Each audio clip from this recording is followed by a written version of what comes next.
আসসালামু আলাইকুম ওয়া রাহমাতুল্লাহি ওয়া বারাকাতুহু।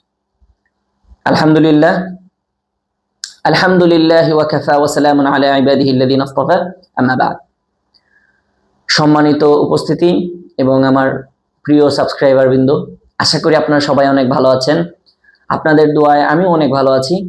তো আমাদের চ্যানেলে আজকে যারা যারা নতুন আছেন, অবশ্যই আমাদের চ্যানেলটিকে সাবস্ক্রাইব করবেন। কেন সাবস্ক্রাইব করবেন এটার কারণ বলে দিচ্ছি, যে আমরা খুবই সহজভাবে কোরআনকে কিভাবে সহি শুদ্ধভাবে তেলাওয়াত করা যায় এই টপিক নিয়ে একটি ক্লাস শুরু করেছি। আশা করি আপনারা সবাই আমার সাথে থাকবেন শেষ পর্যন্ত। আমরা ইনশাআল্লাহ খুব সহজভাবে, খুব অল্প সময়ের ভিতরে ইনশাআল্লাহ অনেক শুদ্ধভাবে তেলাওয়াত শিখে যাব। তো অবশ্যই আমাদের চ্যানেলটিকে সাবস্ক্রাইব করে রাখবেন, আর পাশে থাকা বেল আইকনটি বাজিয়ে রাখবেন নতুন নতুন ভিডিওগুলো মানে আপডেটলি তাড়াতাড়ি পাওয়ার জন্য। তো চলুন কথা বেশি না বাড়িয়ে মূল টপিকে চলে যাই। তো আজকে আমরা কোন বিষয়ে আলোচনা করব? ইতিপূর্বে আমরা একটি ভিডিও বানিয়েছি, যারা যারা এখনো আমাদের পার্ট 1 দেখেননি তারা পার্ট 1 দেখে আসতে পারেন। সহজ পদ্ধতিতে কোরআন শিক্ষা পার্ট 1 ছিল আগের ভিডিওটা, এখন সহজ পদ্ধতিতে কোরআন শিক্ষার পার্ট 2। তো আজকের যে পার্ট 2টা হতে যাচ্ছে, এই টপিকটা হতে যাচ্ছে তিনটা জিনিসের উপরে আজকে আমরা আলোচনা করব। এক নাম্বার হচ্ছে আওয়াজের দিক থেকে আরবি হরফ কয় প্রকার, দ্বিতীয়ত নুকতা কাকে বলে, আর তৃতীয়ত হচ্ছে নুকতার বিবেচনায় আরবি হরফ কয় প্রকার। তো আসুন আমরা লিখি, আপনাদের সহজার্থে বোঝার জন্য লিখে দিই। আওয়াজের দিক থেকে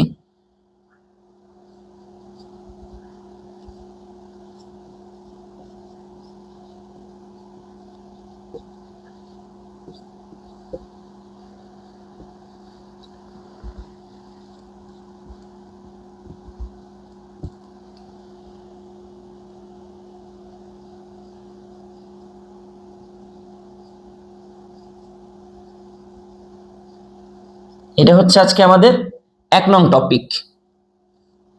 এটা হচ্ছে আজকে আমাদের 1 নাম্বার টপিক, যে আওয়াজের দিক থেকে হরফ কয় প্রকার। আওয়াজ বলতে কেমন আওয়াজ? আওয়াজটা হয়তো মোটা হবে অথবা চিকন হবে। তাহলে আমরা দুইটা আওয়াজ বুঝলাম, একটা আওয়াজ হচ্ছে মোটা আওয়াজ, একটা হচ্ছে চিকন আওয়াজ। তো আমরা বুঝতে পারছি, মানে এই কথার দ্বারা আমরা বুঝতে পারতেছি যে হরফটা আওয়াজের দিক থেকে কয় প্রকার হবে? 3 প্রকার হবে। কিভাবে 3 প্রকার হবে? এক নাম্বার হচ্ছে গিয়ে হয়তো আওয়াজটা মোটা হবে, 2 নাম্বার হচ্ছে হয়তো আওয়াজটা চিকন হবে, আর 3 নাম্বারটা কি হবে? আওয়াজটা হয়তো মোটাও হবে অথবা চিকনও হবে, মানে আওয়াজটা মোটাও হতে পারে আবার চিকনও হতে পারে। তাহলে আমরা 1 নাম্বার টপিক শেষ করে 2 নাম্বার টপিকে যাব।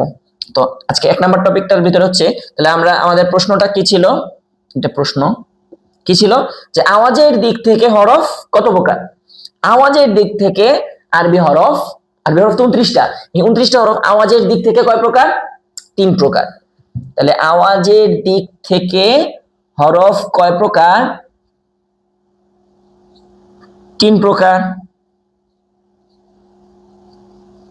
আগে একটা প্রশ্ন ছিল, এখন একটা উত্তর হলো। তাহলে আওয়াজের দিক থেকে আরবি হরফ কয় প্রকার? 3 প্রকার। কি কি?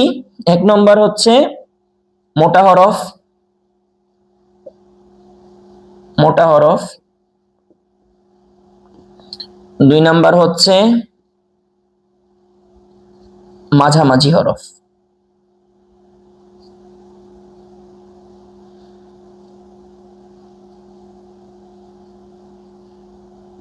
মাঝামাঝি বলতে কি বোঝায়? মাঝামাঝি দ্বারা আমাদের মূল উদ্দেশ্যটা হচ্ছে এখানে না মোটা না চিকন, কখনো মোটা কখনো চিকন। আর 3 নাম্বার হচ্ছে চিকন হরফ। 3 নাম্বার হচ্ছে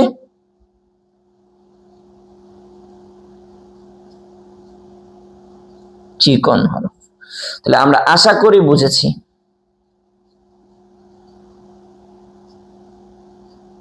তাহলে আমরা 1 নাম্বার টপিকটা বুঝলাম, যে আওয়াজের দিক থেকে আরবি হরফ 3 প্রকার।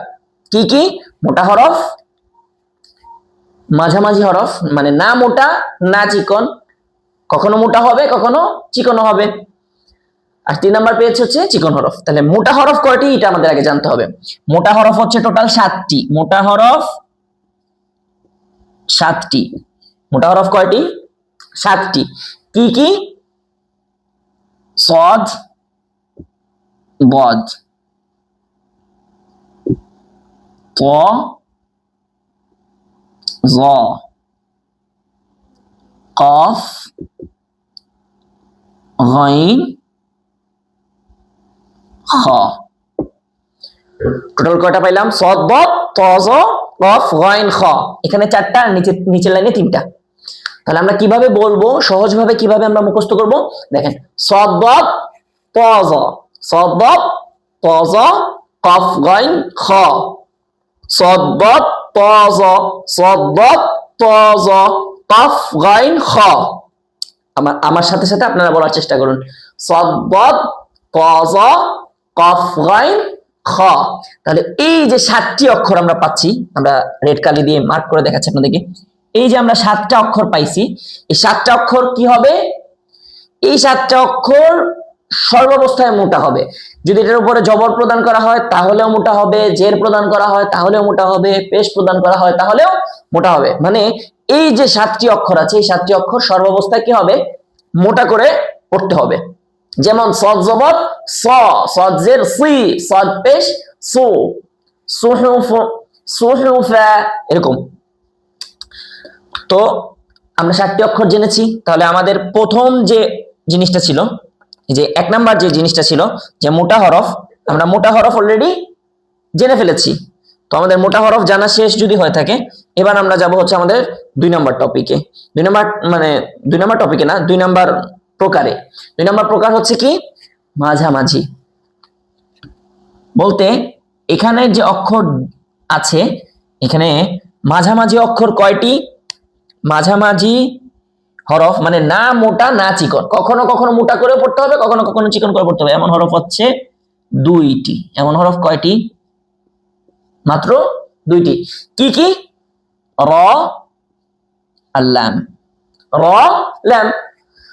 র, এই র অক্ষরটির উপরে যখন জবর অথবা পেশ থাকবে, তখন রাকে কখনো মোটা করে পড়তে হবে। সবসময় রায়ের উপরে জবর থাকলে রাকে কি করে পড়তে হবে? মোটা করে পড়তে হবে। রায়ের আওয়াজটা মোটা হবে। আর রায়ের নিচে যদি জের প্রদান করা হয় তাহলে রাটাকে চিকন করে পড়তে হবে। ঠিক তেমনি ভাবে লাম শব্দ, আল্লাহ শব্দের লামটা কিন্তু মোটা হয়। আমরা আজান শুনেছি, আজানের ভিতরে কিন্তু বলা হয় আল্লাহু আকবার, আল্লাহু আকবার। এখন যদি আমি বলি লিল্লাহ, লাহু, লাকা, লাকি, তাহলে এই লামটা কি হচ্ছে?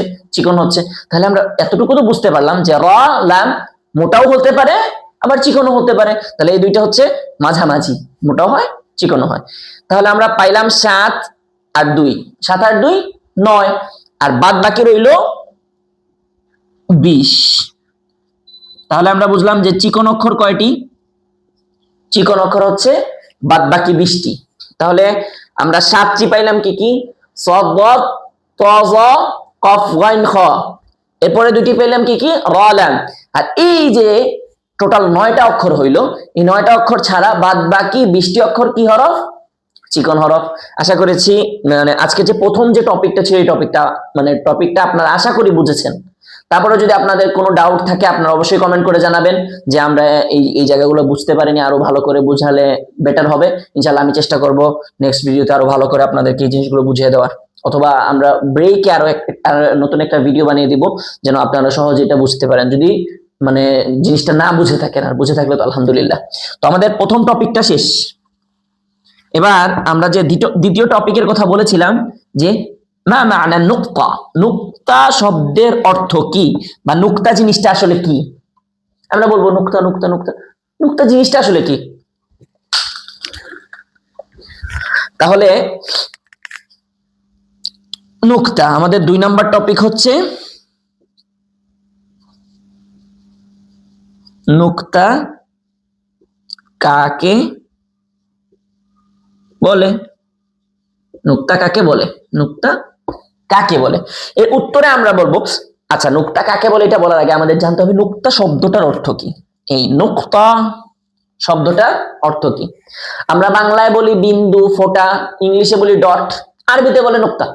সহজ বিষয়। ফোঁটা বা বিন্দুকেই কি বলে? নুকতা বলে। তো নুকতা কাকে বলে? আরবি হরফের উপরে বা নিচে, আরবি হরফের উপরে বা নিচে ফোঁটা বা বিন্দুর মতো যে চিহ্নটা থাকে তাকেই নুকতা বলে। যেমন আমি আপনাদেরকে সাপোজ একটা উদাহরণ দিই। ধরুন এরকম আমি একটি টান দিচ্ছি, এটি কিন্তু একটি অক্ষর। এটি কি? এটি একটি অক্ষর। অক্ষরকে আরবিতে কি বলে? হরফ বলে। তাহলে এটা একটা হরফ। এই বাটা একটা হরফ।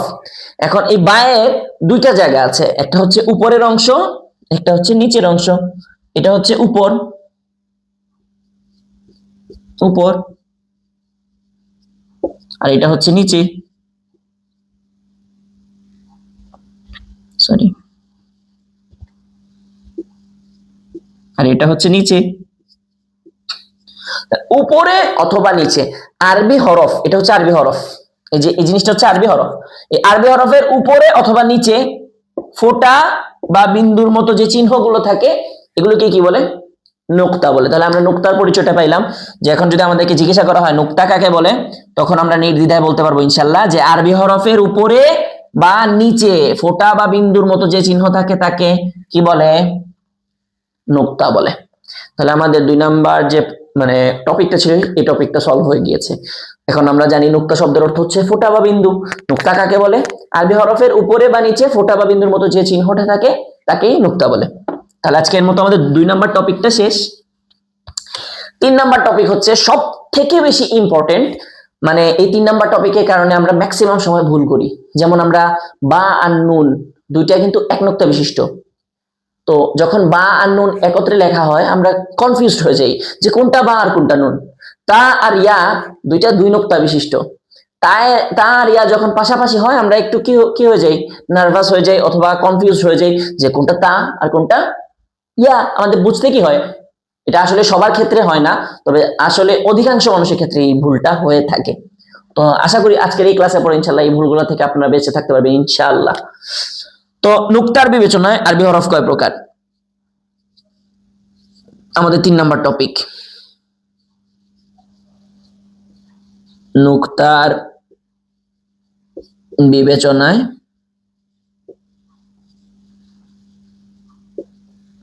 আরবি হরফ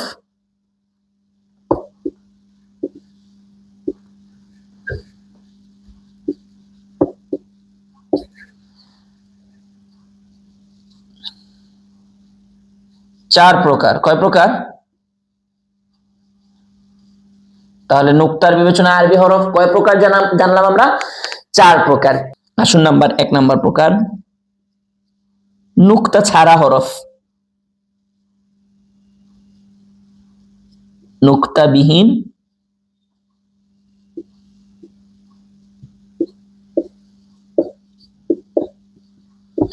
তো আমরা 1 নাম্বার পাইলাম কি? নুক্তা ছাড়া হরফ, যে এমন কিছু অক্ষর আছে যে অক্ষরগুলা কখনোই কি প্রদান করে না? কি গ্রহণ করে না? নুক্তা গ্রহণ করে না। তো নুক্তা বিহীন হরফ হচ্ছে টোটাল 14টি। কয়টি? 14টি। তো চলুন আপনাদেরকে সহজভাবে বুঝিয়ে দিচ্ছি। নুক্তা ছাড়া, নুক্তা বিহীন আর ছাড়া একই কথা। নুক্তা ছাড়া হরফ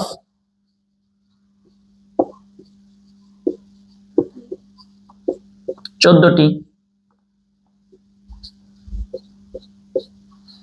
তাহলে আমরা মানে টপিক ওয়াইজ আলোচনাটা শেষ করে ফেলি। নুক্তা ছাড়া হরফ টোটাল 14টি। নুক্তা ছাড়া হরফ 14টি। 14টি কি কি দেখেন?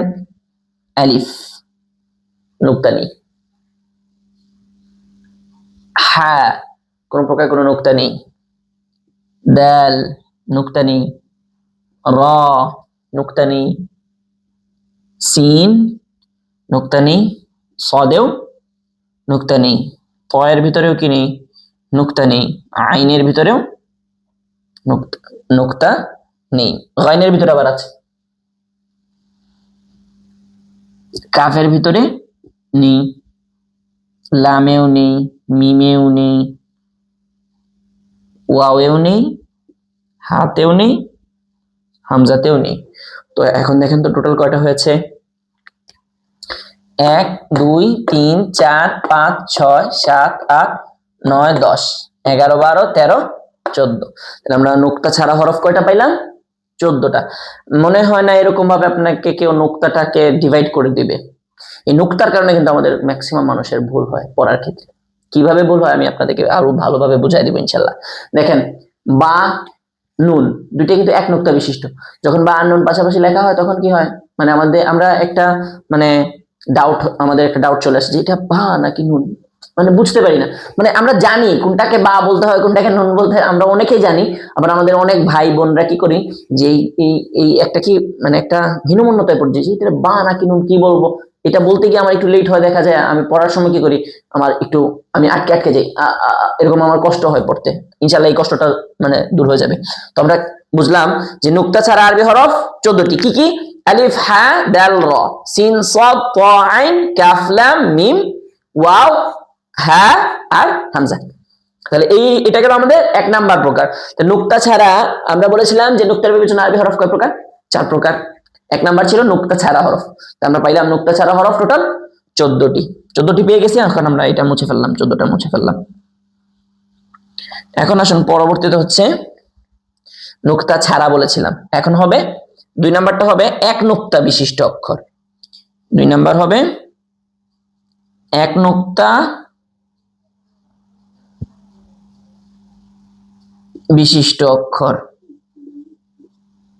এক নুক্তা বিশিষ্ট হরফ 10টি। এক নুক্তা বিশিষ্ট হরফ 10টি। কি কি দেখেন? বা এক নুক্তা, জিম এক নুক্তা, খ এক নুক্তা, জাল এক নুক্তা, জায়েম এক নুক্তা, দাদে এক নুক্তা, গয়নে এক নুক্তা, গয়নের আগে জ আছে, জয়ে এক নুক্তা, গয়নে এক নুক্তা, ফায়েও এক নুক্তা, নুনেও এক নুক্তা। তাহলে এক নুক্তা বিশিষ্ট হরফ কয়টি? আচ্ছা আমরা এটা মুছে দিই, নুক্তাই লিখে দিই আপনাদের সহজার্থে বুঝতে যদি কষ্ট হয়। এক নুক্তা বিশিষ্ট হরফ 10টি। আমরা কিন্তু নুক্তা ছাড়া কয়টি হরফ পেয়েছি? 14টি পেয়েছি। তাহলে এক নুক্তা বিশিষ্ট অক্ষর 10টি। 10টি কি কি? বা, জিম, খ, জাল, জা, বদ, জ, গইন, ফা, নুন। দেখুন 1 2 3 4 5 6 7 8 9 10। তাহলে আমরা এক নুক্তা বিশিষ্ট অক্ষর জানলাম কয়টি? 10টি। তাহলে আমরা নুক্তা ছাড়া হরফ পেয়েছি 14টি, এক নুক্তা বিশিষ্ট অক্ষর পেয়েছি 10টি। এখন আমরা এই 10টি মুছে দিলাম। এখন রয়েছে আর মাত্র 2 প্রকার, কারণ আমরা জেনেছি নুক্তার বিবেচনা আরবি হরফ 4 প্রকার। 1 প্রকার গিয়েছে, 2 প্রকার গিয়েছে। এখন 3 নাম্বার প্রকার হচ্ছে 2 নুক্তা বিশিষ্ট হরফ, মাত্র 3টি। 2 নুক্তা বিশিষ্ট হরফ কয়টি? মাত্র 3টি। কি কি? তা, কফ এন্ড ইয়া। তা, কফ, ইয়া। এটা কয় নুক্তা বিশিষ্ট? 2 নুক্তা বিশিষ্ট। তাহলে 2 নুক্তা বিশিষ্ট আরবি হরফ কয়টি? 3টি। কি কি? তা, কফ, ইয়া। তা, কফ, ইয়া। তারপরে গেল। তাহলে আমরা 2 নুক্তাও শেষ করে ফেললাম। আর আমাদের লাস্ট যে 4 নাম্বার যে প্রকারটা ছিল, 4 নাম্বার প্রকার হবে 3 নুক্তা বিশিষ্ট হরফ, মাত্র 2টি। মাত্র 23 লিখে ফেলেছি। আচ্ছা মাত্র 2টি। মাত্র কয়টি? মাত্র 2টি। কি কি? সা আর হচ্ছে শিন। সা এন্ড শিন। এই এই এই দুইটা অক্ষর মানে কয়টা নুক্তা গ্রহণ করতেছে? মাত্র 3টা। এখন আমাকে বলুন 4 নুক্তা বিশিষ্ট কি কোনো অক্ষর আছে? 5 নুক্তা বিশিষ্ট বা 6 নুক্তা বিশিষ্ট নেই। নুক্তা এই 4 প্রকারের ভিতরেই সীমাবদ্ধ। হয়তো নুক্তা ছাড়া হবে, অথবা 1 নুক্তা বিশিষ্ট হবে, অথবা 2 নুক্তা বিশিষ্ট হবে, অথবা 3 নুক্তা বিশিষ্ট হবে। এর বাইরে কোনো প্রকার নেই। আশা করি আপনারা সবাই বুঝতে পেরেছেন। তো আল্লাহ রাব্বুল আলামিন আমাদের সবাইকে তৌফিক দান করুক, এবং আমরা সবাই যদি বুঝে থাকি আলহামদুলিল্লাহ, যদি আপনারা বুঝে না থাকেন অবশ্যই কমেন্ট করে জানাবেন। আমরা নেক্সটে দরকার হলে আপনাদের জন্য আলো সাইড ভিডিও বানাবো। যদি আপনারা না বুঝেন, যদি বুঝে থাকেন আলহামদুলিল্লাহ, না বুঝলে আমরা আপনাদের সহজার্থে আরো ভিডিও বানাবো ইনশাল্লাহ। আমাদের সাথে অবশ্যই অবশ্যই আপনাদের আমাকে জানাতে হবে, অবশ্যই আমাকে জানাতে হবে। আপনারা অবশ্যই কমেন্ট করে জানাবেন বুঝেছেন কি বুঝেননি, ঠিক আছে? তো আশা করি সবাই ভালো থাকবেন, সুস্থ থাকবেন। আল্লাহর কাছে অনেক অনেক দোয়া করি আপনাদের জন্য, আল্লাহ আপনাদের সবাইকে সুস্থ সবল রাখুক। আর দেখা হবে ইনশাআল্লাহ নেক্সট ভিডিওতে। আজকের জন্য এই পর্যন্ত। আর যারা যারা আমাদের চ্যানেলে নতুন আছেন অবশ্যই অবশ্যই আমাদের চ্যানেলটিকে সাবস্ক্রাইব করবেন। আর একটি মেইন কথা, যে কথাটি না বললে হয় না, যে দ্বীনি কাজ আমাদের প্রত্যেকের জন্য আবশ্যক। এখন আপনি যদি কি করেন, আপনি একা একা কোরআন শিক্ষা করেন, অন্যকে না শিখান। আপনি পারেন কোরআন তেলাওয়াত করতে, কিন্তু আপনার বাসায় আপনার আম্মু আছে, আপু আছে, তাদেরকে আপনারা কি করতেছেন না, শিখাচ্ছেন না, তাহলে কিন্তু লাভ নেই। তো নিজেও শিখতে হবে, এর পাশাপাশি কি করতে হবে, এই দ্বীনি শিক্ষাটাকে স্প্রেড করে দিতে হবে। তো আপনারা সবাই অসংখ্য মানে যে যেভাবে পারেন, যাকে পারেন, ভিডিওটা শেয়ার করে সবার কাছে পৌঁছে দেবেন, যেন সবাই সহিহ শুদ্ধভাবে তেলাওয়াত করতে পারে। সহিহ শুদ্ধ তেলাওয়াত করাটা সবার হক। এখন আমি শিখাচ্ছি, আপনাদের দায়িত্ব হবে, আমার দায়িত্ব হচ্ছে আমার শিখানো, আর আপনাদের দায়িত্ব হতে হবে কি সবার কাছে ভিডিওটা পৌঁছে দেওয়া। আশা করি সবাই পৌঁছে দেবেন ইনশাআল্লাহ। তো দেখা হচ্ছে নেক্সট ভিডিওতে। আজকের জন্য এই পর্যন্তই। আসসালামু আলাইকুম ওয়া রাহমাতুল্লাহি ওয়া বারাকাতুহু।